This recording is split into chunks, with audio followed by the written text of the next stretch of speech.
सर्वांना नमस्कार. माझ्या मराठी यूट्यूब चॅनलमध्ये सर्वांचं स्वागत आहे. आम्ही चाललेले आहोत घटस्थापना करण्यासाठी गावामध्ये. तर रस्त्यामध्ये बघा आम्हाला काय भेटले. मेंढ्या चालल्या होत्या, त्या बिचाऱ्या अंगीशीर चालल्या होत्या, पण विघ्नेशला खूप त्रास होत होता त्यांचा. विघ्नेश बोलला मला सायकल चालवता येत नाही मम्मी. म्हटलं थांब, त्या जातील, आपण जाऊ. तर ते गेले, आम्ही चाललो. हे बघा आम्ही आलो आहोत तुळजाभवानी माता मंदिरामध्ये, आमच्या गावामध्येच आहे. तुम्हाला मी ज्योतच्या आगमनाच्या वेळेस त्या आईचं दर्शन करून दिलं होतं. हेच ते मंदिर आहे. ह्या तेथील माता माऊली, ह्याच तेथील पुजारी आणि ह्याच तेथील सर्वस्व आहे. खूप छान स्वभाव आहे त्यांचा. संकटांचं निवारण करणारी ही माता माऊली. आम्ही तिथे दर्शन घेतलं. त्या आईची पूजा करत होत्या आणि घटस्थापनेची तयारीही करत होत्या. त्यानंतर आम्ही घटस्थापना करत होतो. ताईने छानपैकी असा घटस्थापना केली. ही आमचे झाडाचे नारळ आहेत. आम्ही घटस्थापनेला आमची घरचीच नारळ वापरतो. ते साल काढलं जातं आणि ही घटस्थापना त्या नारळांनी केली जाते. गावातील बायकाही तेथे येतात, छानपैकी घटस्थापना करतात, पूजा करतात, आरती करतात. इथे ती ज्योत ठेवलेली होती, त्या ज्योतमधून वात घेऊन जातात आणि आपल्या घरच्या घटस्थापनेचा दिवा प्रज्वलित करतात. खूप मस्त आणि प्रसन्न वातावरण वाटते. आमचं सौभाग्य आहे की आमचे कुलदैवत हे तुळजाभवानी माता मंदिर इथेच आहे. त्यानंतर आम्ही चाललो होतो सरदवाडी रोडला. मिस्टर आणि मी गेलो होतो घटस्थापना करण्यासाठी. दरवर्षीच आम्ही जातो. हे मंदिर बघा किती सुंदर आणि किती छान आहे. सजावट बघा किती सुंदर आहे. तुम्हाला मी येथील होमाचा कार्यक्रमही दाखवेल पुढच्या ब्लॉगमध्ये. मस्त अशी सजावट केलेली आहे. हे आपल्या सिन्नर शहरातील पहिलंच 2 मजली मंदिर आहे. वज्रेश्वरी, कालिका, रेणुका या तिन्ही देवींचं मंदिर हे आहे. इथे नवरात्र उत्सव खूप मोठ्या उत्साहाने साजरा केला जातो आणि खूप भाविक येतात इथे. तर आम्ही घटस्थापना करण्यासाठी इथे दरवर्षीच येतो मिस्टर आणि मी.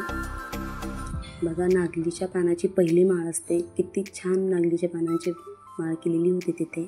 वहिनी बसलेल्या होत्या. हे माझं माहेरघरच आहे. बघा वज्रेश्वरी, कालिका, रेणुका आणि गणपती बाप्पा असे मस्त आहेत. खूप प्रसन्न आणि खूप छान असं वातावरण वाटते गेल्यानंतर. मला तर जाऊच वाटत नव्हते घरी.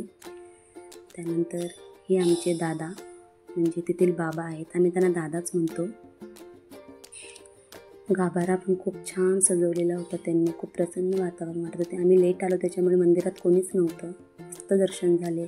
त्यानंतर मी घटस्थापना केली, छान पूजा वगैरे केली आणि नागलीच्या पानाची तिथे माळ वगैरे लावलेल्या होत्या, त्यांनीच बनवलेल्या होत्या आणि सर्वांनी असे रांगेशीर घट मांडलेले होते. मी छान अशी पूजा केली आणि त्यानंतर आरती होती. आरती वगैरे घेतली. त्यानंतर तुम्हाला त्यांचं घरही मी दाखवते.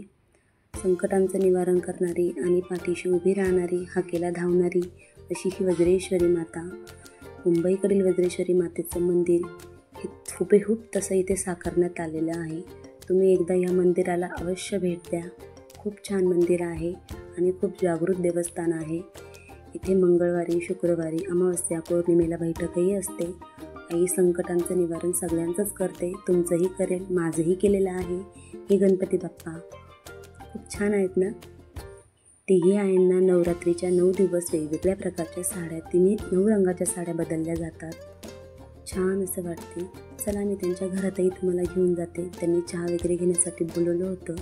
घरामध्ये CCTV कॅमेरा बसवलेला आहे. याच्या मागे इथे चोरी झाली होती. चोरीचा प्रयत्न केलेला होता, पण मग चोरचे दागिने वगैरे सर्व आईने परत सापडवून दिले. इतकी आईची लीला आघात आहे. सर्वांनी गप्पा गोष्टी केल्या. वहिनींनी चहा केला होता. चहा घेतला, छानपैकी मजेशीर गप्पा मारल्या आणि ते होमाचंही सांगत होते. त्यानंतर आम्ही निघालो होतो आमच्या घरी जाण्यासाठी. घरी निघणारच होतो, पण मुलांचा फोन आला की आम्हाला पिझ्झा आणा म्हणून. तर आम्ही जाता जाता रस्त्याने पिझ्झा वगैरे घेतला आणि निघालो घरी.